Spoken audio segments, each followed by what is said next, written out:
یہ ایک بہت ہی افسوسناک روایت ہے کہ بالکل، سویلین لیڈرز کو الیکٹڈ جو جیتے ہیں الیکشن ان کو ہم نے پاور نہیں ٹرانسفر کرنی.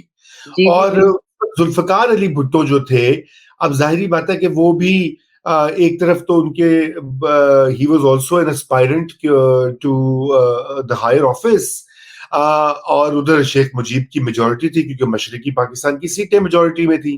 تو ادھر یہ بتائیے کہ اس وقت ابھی بعد میں یہ ہوا کہ فیصلے تو دیکھیے نا, کمانڈ تو جنرل یحییٰ خان کے ہاتھ میں تھی, جی ہاں. لیکن پورا کئی دہائیوں سے ذوالفقار علی بھٹو کو جو ہے نا الزام دیا جاتا ہے کہ یہ جی ان کا آئیڈیا تھا, انہوں نے پش کیا, انہوں نے یحییٰ خان کو سکھایا پڑھایا, وہ ایک اقتدار میں خود آنا چاہتے تھے, مجیب کو باہر رکھنا چاہتے تھے. تو ذرا اس کے اوپر آپ بتائیں, آپ کیسا اس کو سمجھتی ہیں کہ واقعی میں بھٹو صاحب کو جو ملائن کیا جاتا ہے یا وہ رول دیا جاتا ہے تو وہ درست ہے؟ اس پہ ضرور آئیں گے. ایک چیز ہمیں بھولنی نہیں چاہیے, وہ یہ کہ the straw that broke the camel's back, as far as آپ نے کیونکہ ابھی ذکر کیا نا کہ کئی لوگ تھے مشرقی پاکستان میں جو کہ میکسملسٹ پوزیشنز کے اوپر کھڑے تو تھے, لیکن وہ شاید پاکستان کی وہ توڑنا نہیں چاہتے تھے, اور وہ چاہتے تھے کہ کسی طریقے سے ہم لوگ پھر بھی اکٹھے رہ جائیں ایز اے فیڈریٹنگ یونٹس کا ایک نیشن. لیکن صحیح. the straw that broke the camel's back, جس سے ان کو احساس ہوا کہ نہیں, یہاں پر ہمارے ان کے دلوں میں ہمارے لیے کوئی ہمدردی نہیں, کوئی نرم گوشہ نہیں. وہ رضا 1970 کا جو سائیکلون تھا نا, بھولا جس کا نام تھا, اس نے جو بربادی مشرقی پاکستان میں برپا کی, اور جو مغربی پاکستان کا رسپانس تھا, اس کے بعد اس سے وہاں کے لوگوں کو, بنگالیوں کو احساس ہو گیا کہ نہیں جی, یہ ہمیں اپنے جیسا سمجھتے ہی نہیں, یہ ہمیں انسانوں کی فہرست میں گنتے ہی نہیں. کیونکہ آپ کو پتا ہے کہ وہاں پر 3 لاکھ سے 5 لاکھ تک جو انٹرنیشنل ایسٹیمیٹس ہیں اس کے, آج بھی 3 لاکھ سے 5 لاکھ لوگ ان کی جانوں کا ضیاع ہوا, اور بالکل. انگنت نقصانات ہوئے, اور ملینز جو ہیں وہ ڈسپلیس ہوئے, اور ان کی زندگیاں, ان کا گھر بار, ان کے روزگار, مطلب ان کے خاندان مٹ گئے, اور ان کی کل مٹ گئی. اور یہاں پر ویسٹ پاکستان کے, حالانکہ اس وقت ہمارے پاس امریکن ایڈ بھی تھا, یہ بھی تھا, وہ بھی تھا, لیکن there was nobody came to their rescue really, and the response was extremely poor. تو اس کے بعد میں سمجھتی ہوں کہ that was a turning point, جو کہ اس کے بعد پھر جو پاکستان, ایسٹ پاکستان اور ویسٹ پاکستان کے جو حالات تھے, اس کے بعد بگڑتے ہی چلے گئے, اور اکٹھے رہنے کا بھولا سائیکلون کے ریسپانس نے معاملہ ختم ہی کر دیا.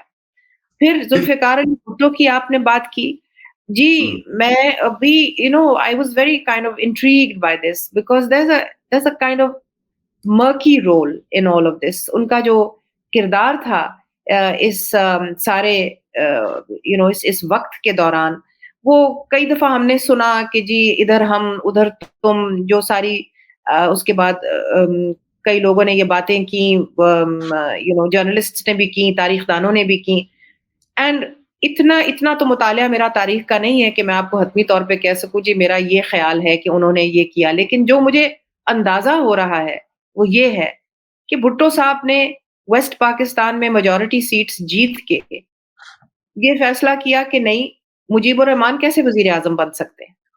اور جب یحییٰ خان نے سنا ہے, کچھ تھوڑی سی جو میں نے پڑھائی کی ہے, اس میں مجھے محسوس ہوتا ہے کہ یحییٰ خان شاید ایک وقت پہ تیار بھی ہو گئے تھے کہ چلو مجیب الرحمان کو وزیر اعظم بنا دیتے ہیں اور میں پریزیڈنٹ رہتا ہوں. انہوں نے کہیں جا کے یہ کہا بھی کہ مائی پرائم منسٹر شیخ مجیب الرحمان, اور شیخ مجیب الرحمان نے سنا ہے کہ ریسیپروکیٹ کر کے کہا مائی پریزیڈنٹ آغا محمد یحییٰ خان. لیکن اس کے بعد بھٹو صاحب نے بھی اس چیز کو ایکسپٹ نہیں کیا, اور انہوں نے پھر یہ بات کرنی شروع کر دی کہ جی 2 پرائم منسٹرز ہونے چاہیے, ایک ویسٹ پاکستان کا پرائم منسٹر ہونا چاہیے, ایک ایسٹ پاکستان کا پرائم منسٹر ہونا چاہیے. اور پھر سنا ہے کہ انہوں نے سید مبشر حسن جو ان کے بڑے قریبی ساتھی تھے ان کو بھیجا شیخ مجیب الرحمان کے پاس, اور کچھ نیگوسیشنز بھی کی, لیکن وہ ناکام ہوئی. اور ان کی ناکامی کی وجہ یہ تو اب جو اس چیز کے اس وقت کے جو ایکسپرٹس تاریخ دان ہیں وہی فیصلہ کریں گے کہ اس وقت پھر جو ناکامی ہوئی اس کا ذمہ دار کون تھا۔ جی، بہت ہی اہم نکتے ہیں یہ سائیکلون والا جو معاملہ تھا۔ نومبر 1970 میں بھولا سائیکلون آیا، ناظرین آپ کی اطلاع کے لیے، اور اس کے بعد جو آپ نے یہ ٹرانسفر آف پاور کا، بھٹو صاحب کے رول کا، دیکھیے وہ اس میں میری رائے تو یہ ہے کہ یہ اس پہ کوئی شک نہیں، بھٹو بھی ایک پولیٹیشین تھے اور اقتدار حاصل کرنا چاہتے تھے، لیکن الٹیمیٹلی یہ ذمہ داری تو جنرل یحییٰ خان اور ان کے ساتھ جو جنرلز تھی، جی جو جی ملک کی ساری طاقت ان کے ہاتھ میں تھی، اتنے وہ بھولے تھے کہ ان کو ذوالفقار علی بھٹو جو ہے وہ سکھا بڑھا کے اپنے حق میں کرا تھا۔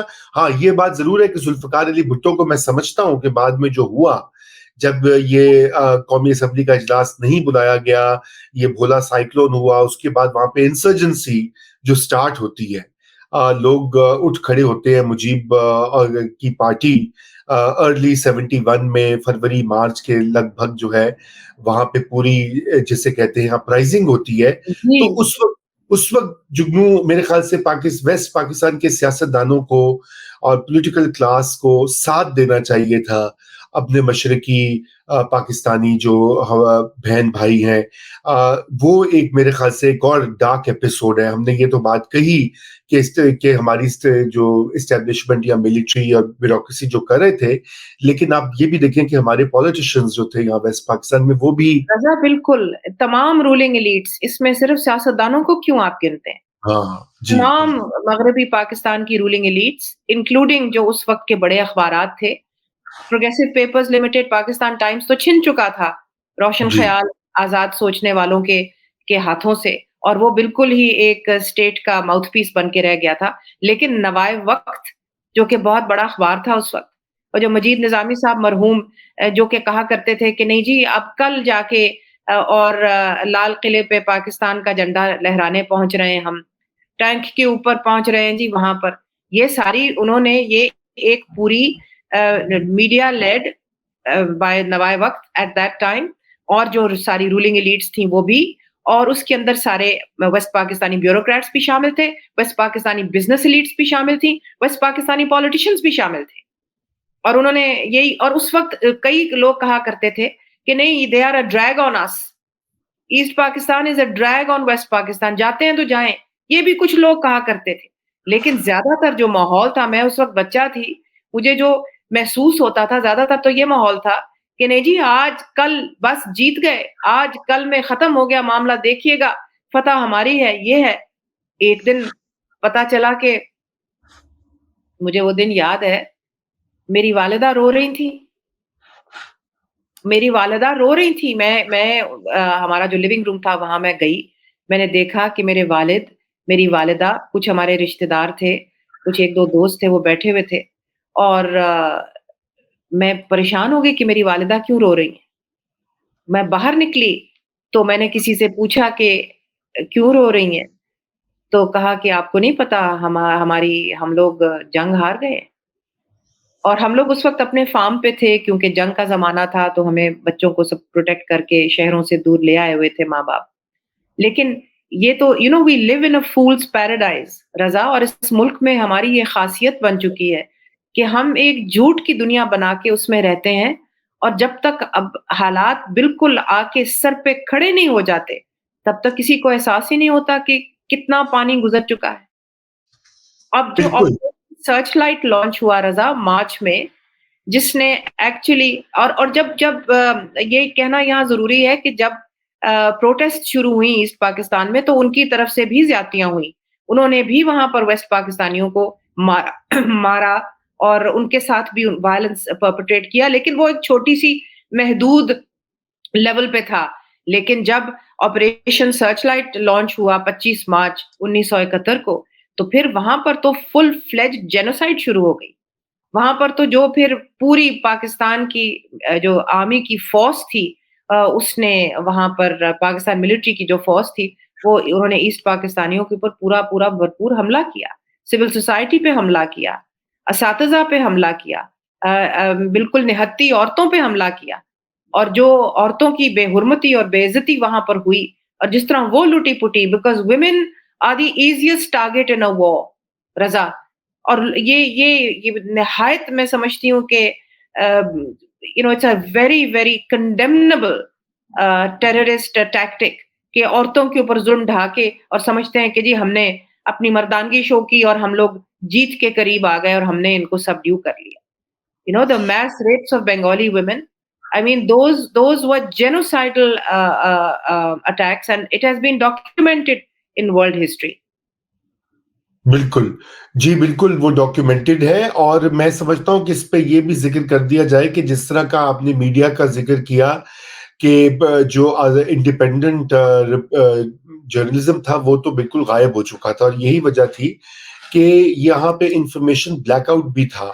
یہاں پہ ویسٹ پاکستانی عوام کو پتہ ہی نہیں تھا کہ وہاں پہ ہو کیا رہا. آپ نے آپریشن سرچ لائٹ کی بات کی, ڈھاکہ میں انٹلیکچوئلس کو, پروفیسرز کو مار دیا گیا. اس کے بعد اور جو مکتی بہانی جو ہے, جو کہ لبریشن فورس ان کی تھی, لبریشن آرمی تھی جی بنگال جی پاکستان کی مکتی ہاں جی, تو باہنی. ان کی بالکل, تو وہ ایک ون سائیڈڈ اور ایک ڈاکٹرڈ قسم کا انفارمیشن یہاں پہ لوگوں کو دی جا رہی تھی. اور یہ بھی وجہ تھی کہ عوام کو پتہ ہی نہیں تھا. یہ ایک بڑا اہم, ہمیں پتہ ہی نہیں تھا ویسٹ پاکستان میں کہ ایکچولی ہو کیا رہا ہے.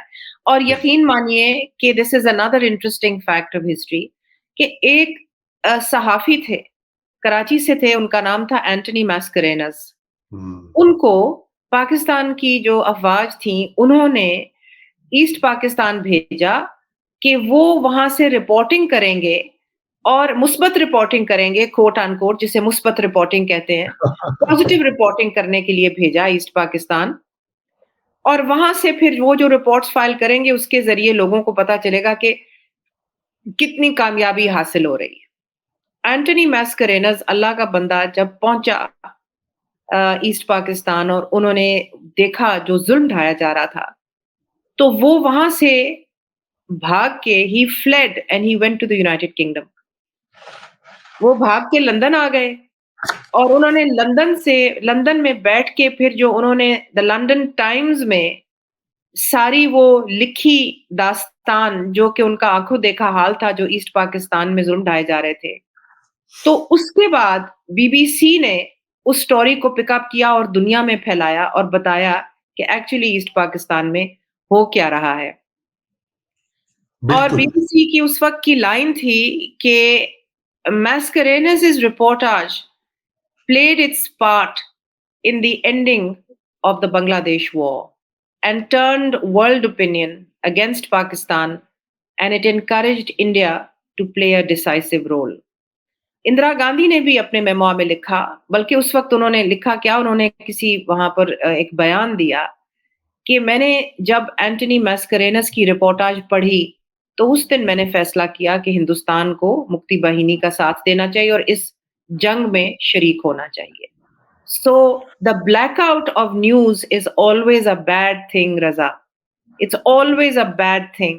اور the doctoring of news is also a bad thing, کیونکہ جب حقیقت سامنے آتی ہے کھل کے تو پھر اس کا علاج کوئی نہیں رہ جاتا, کوئی نہیں رہتا. بالکل بالکل 100% آپ نے یہ میرے خیال سے آج بھی, اور یہ ناظرین ہم یہ جو بات کر رہے ہیں اسی لیے ہم بات کر رہے ہیں کہ تاکہ ہماری جو اشرافیہ ہے, ہماری لیڈز جو ہیں خصوصاً اسٹیبلشمنٹ میں اور بیوروکریسی میں, وہ یہ کچھ سیکھیں کہ تاریخ میں سے کہ آپ بلیک آؤٹ جب کرتے ہیں تو اس کا نقصان ہوتا ہے, اس کا کوئی فائدہ نہیں ہوتا. اور یہ ہی میں جو ہے نقطہ آج یہ اٹھانا چاہ رہا تھا کہ یہ پوری کہانی ہے. تو الگ سے ہم ایک پروگرام کر سکتے ہیں کہ وہاں پہ ایسٹ پاکستان میں جرنلسٹ جو ہیں وہ کیا کہہ رہے تھے, ان کی تنظیمیں کیا کہہ رہی تھی, ویسٹ پاکستان میں کون سے کچھ ہمارے تھے ہمیشہ کی طرح کریجیس اور بولڈ لوگ ادھر ایک مائنورٹی میں تھے جو لوگوں کو بتا رہے تھے, کوشش کرتے تھے. لیکن مین اسٹریم جو بڑے اخبارات تھے وہ تو ٹوٹلی ایک لائن لیتے تھے نا, جو کہ ہماری ویسٹ پاکستانی اسٹیٹ کی تھی. تو ادھر یہ انڈیا اس جنگ میں شامل ہوتا ہے, اندرا گاندھی کو ایک موقع ملتا ہے. اچھا, اس میں ایک نقطہ جو ہم اکثر بھول جاتے ہیں کہ تقریباً یہ کہا جاتا ہے کہ لاکھوں جو ریفیوجیز تھے وہ انڈیا کی طرف مارچ کر گئے. وہاں پہ بھی ایک ہیومینیٹیرین کرائسس پیدا ہو گیا جب یہاں پر جنگ شروع ہوئی, سول وار جو ہی تھی, تو اس کا اثر انڈیا کے اوپر پڑا. اور انڈیا یہ ایکسکیوز یہ ہمیشہ یوز کرتا ہے کہ جی وہاں پہ ہمارے اتنے ایک ہیومینیٹیرین کرائسس تھا, ہم ان کو بچانے کے لیے ہم نے انٹروین کیا. ظاہری بات ہے اس میں اور فیکٹرز بھی شامل ہیں, ایک جو بالکل بعد میں ابھی وہ بالکل بغلیں بچاتے ہیں ہر دسمبر 71 کے اوپر انڈینز کے, جی دیکھو ہم نے کیا وکٹری حاصل کی. تو یہ انڈیا کا جو رول ہے, اور اس کے بعد جو کیونکہ وہ بھی میں سمجھتا ہوں کہ وہ اگر انٹرونشن نہ ہوتی تو شاید یہ بنگالیوں کو ہم سے جو ہے وہ آزادی نہ حاصل ہوتی.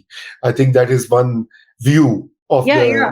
that's a possibility. اور وہ جو ویسٹ پاکستان کی اشرافیہ تھی, ایلیٹس تھیں, ان کا تو یہی خیال تھا نا, بیکاز 1965 میں 65 کی جنگ بھی جو تھی اس کو وہ بھی جھوٹ پہ اختتام ہوا, اس کا وہ بھی بڑا منایا جاتا تھا جی, ڈیفینس آف پاکستان ڈے, بہت پاکستان کی ایک بہت بڑی فتح تھی, وہ بھی جھوٹ پہ مبنی تھا. تو اس لیے لوگوں کا خیال تھا کہ جی ہم تو ہار ہی نہیں سکتے, ہم تو ہار ہی نہیں سکتے. اور پھر جب 1971 کا وہ ہوا سانحہ, اور یہ تو اس وقت people were completely unprepared and they were shocked کہ یہ کیا ہو گیا. تو یہی ہے نا رضا کہ یو نو دیز تھنگز, جو یہ جو جھوٹ پہ مبنی جو بھی ہوتا ہے, ایک عمارت بنی ہوتی ہے, اس کے پیر نہیں ہوتے, اس کی کوئی فاؤنڈیشنز نہیں ہوتی, اور اس نے گرنا ہی گرنا ہوتا ہے. تو اس لیے جو اب بھی ہم لوگ کہتے ہیں کہ جی 30,000 بندہ مارا گیا اس کانفلکٹ میں, ایسٹ پاکستانی یعنی کہ بنگالی مارا گیا, اور ہمارے اپنے جو افواج پاکستان کے بیچارے وہ لوگ بھی جو سپاہی تھے وہ بھی مارے گئے. لیکن جو اور وہ ہندوستان کا پروپیگنڈا ہے کہ جی کوئی 3 ملین لوگ مارے گئے, 3 ملین لوگ مارے گئے. لیکن آئی تھنک جو میں نے تھوڑی سی تاریخ پڑھی ہے, the clearer picture is about 300,000 people were killed during the 1970s. دیکھیے جگنو صاحبہ, یہی پرابلم ہے کہ یہ نمبرز کا جو گیم ہے نا, اس لیے میں نے یہ اس پہ بات ہی نہیں کی, کیونکہ یہ ایک بڑی ہی کنٹینشس بات ہے, کیونکہ بعد میں حمود الرحمان کمیشن بنا تھا اس کی انکوائری کے لیے, اور اس کی جو انکوائری اور اس کی جو پروسیڈنگز ہیں, اس کی رپورٹ بھی موجودہ ناظرین اب وہ چھپ چکی ہوئی ہے. تو اس میں جو آپ نمبرز بتا رہی ہیں اس کا ذکر ہوا, اس میں خواتین کے ریپ کا جو ہے وہ بھی اعتراف کیا کچھ لوگوں نے جو شہادتیں دینے آئے تھے. مگر سوال یہ پیدا ہوتا ہے کہ ایک شخص بھی, ایک یہ تھے تو پاکستانی شہری نا, 3 لاکھ ہو, 3 ملین ہو یا 3 ہو, بالکل سب کی جانیں پریشس تھیں. بالکل اپنے ہی لوگوں کے اوپر, اپنے ہی لوگوں کو آپ مارنا شروع کریں گے مارچ سے دسمبر تک, جو کہ بہت ہی افسوسناک اور میں سمجھتا ہوں سیاہ باب ہے ہماری ہسٹری کا, بہت ان ٹرمز آف کہ جو ہم نے جس طرح سے وہاں پہ اپنے شہریوں کے اوپر جو کیا, اور ساتھ میں پھر ملک ڈس ممبر ہو گیا. میجورٹی, جیسے آپ نے شروع میں کہا کہ یہ انوکھا واقعہ ہے دنیا کی تاریخ میں کہ میجورٹی جو ہے وہ مائنورٹی کو چھوڑ کر تو کہہ رہی کہ ہم آپ کے ساتھ نہیں رہنا چاہتے. بہرحال جی, تو وہ اس پورے پروسیس میں انفارمیشن بلیک آؤٹ رہا. میں سمرائز ریکیپ کر رہا ہوں فور اور ہماری ادھر ویسٹ پاکستان کی جو ایلیٹس تھیں وہ بالکل انسینسٹیو رہیں ان اپنے شہریوں کے اور اپنے ہم وطن بھائی بہنوں کے ساتھ جو کچھ وہاں پر ہو رہا تھا. اور ٹھیک ہے, ایکسیسز مکتی بانی بھی کری تھی, انڈیا ان کو آرمز اور مدد دے رہا تھا, انہوں نے بھی وہ بہت سارے قصے ان کے ٹارچر وغیرہ کے. لیکن ہم یہ بات نہیں بھول سکتے کہ ہمارے وہ لوگ ہمارے بہن بھائی تھے, ہمارے کو سٹیزنز تھے, ہمارے بہن بھائی تھے. جی بالکل. تو یہ 71 والا پھر یہ دسمبر 16 کو الٹیمیٹلی سرنڈر ہوا.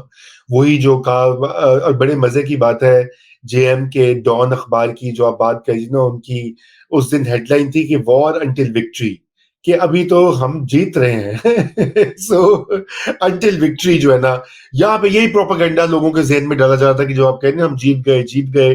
ادھر سرنڈر کر رہے ہیں جنرل نیازی اور دیگر جو لوگ وہاں پہ تھے کمانڈ میں.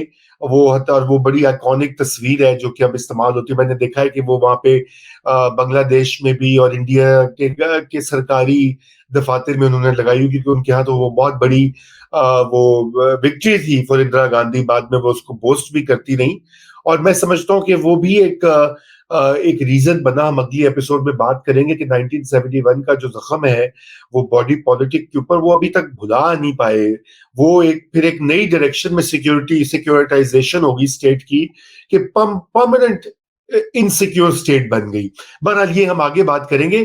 تو جی 16 دسمبر کو جب یہ ہوا سرنڈر، اس کے بعد ہزاروں قیدی جو ہیں پاکستانی فوج کے، وہ انڈیا نے ان کو کسٹڈی میں لے لیا. اور یہ میں سمجھتا ہوں کہ بہت بڑا ایک شرمناک اور سائیکولوجیکلی بھی بہت ہی جولٹنگ واقعہ تھا، کہ اس طرح سے ایک ملک جو ہے وہ بنا ہے، اگرچہ کہ اس کی یونیک جغرافی ہے، لیکن وہ اس طرح ایک الیکشن میں انتقال اقتدار نہ کرنا، میجورٹی کے رائٹس کو تسلیم نہ کرنا، فیڈرل پرنسپل پہ عمل نہ کرنا، خود مختاری جسے کہتے ہیں صوبائی، وہ نہ دینا. تو یہ سارے لیسنز اس وقت میرے خیال سے دسمبر جنوری 72 میں سمجھ آ جانے چاہیے تھے، لیکن افسوس سیکھ کی لینے بات ہے کہ نہیں چاہیے ہے. تھے، سیکھ لینے چاہیے تھے. اور یہ پھر اگلے ایپیسوڈ میں بات کریں گے، اور اس کے ساتھ بھٹو صاحب کا کردار بھی واضح ہوگا. جو سوال آپ نے اٹھایا کہ اگر 1971 میں وہ حامی ہوتے، ایسٹ پاکستان کے اختیارات کے حامی ہوتے اور ان کی آٹونومی کے حامی ہوتے، تو کیا وہ جا کے 1972-73 میں وہ کرتے جو انہوں نے بلوچستان اور خیبر پختونخوا میں کیا؟ بالکل بالکل نہیں. بالکل اور نہیں کرتے. یہ ہمیں اگلے اپنے چیپٹر میں اب 1971 آنورڈز یہ ڈسکس کرنا ہوگا. بالکل بالکل. تو یہ ہم جی کریں گے. اور میں تاریخ کے حوالے سے بتا دوں کہ یحییٰ خان پھر 20 دسمبر کو 1971 کو انہوں نے استعفیٰ دے دیا، اور پاور جو ہے وہ ٹرانسفر ہو گئی بھٹو صاحب کے پاس، جو کہ کمانڈر ان چیف اور first civilian martial chief law administrator. Yes. جی ایڈمنسٹریٹر بھی بن گئے. اور یہ ایک اس کے بعد خیر بہرحال وہ یہ کہا جاتا کہ چونکہ پاور ویکیوم تھا اس لیے انہوں نے اس کو سکسیڈ کیا. لیکن یہ اب ایک نئے چیپٹر کا آغاز ہوتا ہے پاکستان کی تاریخ میں، کہ جب ایک ملک سکڑ کر ویسٹ پاکستان اب پاکستان بن جاتا ہے. اور اس کے بعد جو ہے جو ہماری آرمی کی جو شکست ہوئی، وہ پیچھے تھوڑا سا ریٹریٹ کرتے ہیں وقتی طور کے اوپر. 1971 سے 73 تک پھر بھٹو صاحب جو ہے وہ پریزیڈنٹ بھی اور C M L A president ہی رہے. اس کے بعد وہ چینج ہو گیا تھا ان کا، اور پھر 73 کا آئین بنتا ہے. یہ ناظرین اگلی ایپیسوڈ میں ہم بات کریں گے، کیونکہ یہ بھی بڑا ایک اہم پیریڈ ہے 1971 سے 77 تک، خصوصاً جو اس میں پاکستان کا آئین ایک بنا متفقہ، جو اور وہ بھی آج بھی وہ دستاویز بڑی اہم ہے. لیکن بہرحال آج کی جو ہمارا موضوع ہے اس کو ریپ اپ کرتے ہوئے مجھے آپ یہ بتائیے جگنو کہ یہ اس سے سب سے بڑا نتیجہ یا سبق کیا ملتا ہے آج کے لیے؟ بھٹو صاحب کو تو جو انہوں نے تو نہیں سیکھا، وہ ہم بات کریں گے اگلے ہفتے. لیکن ہمارے آج کے جو حکمران طبقہ ہے اس کے لیے سب سے بڑا لیسن کیا ہے 1971 کا؟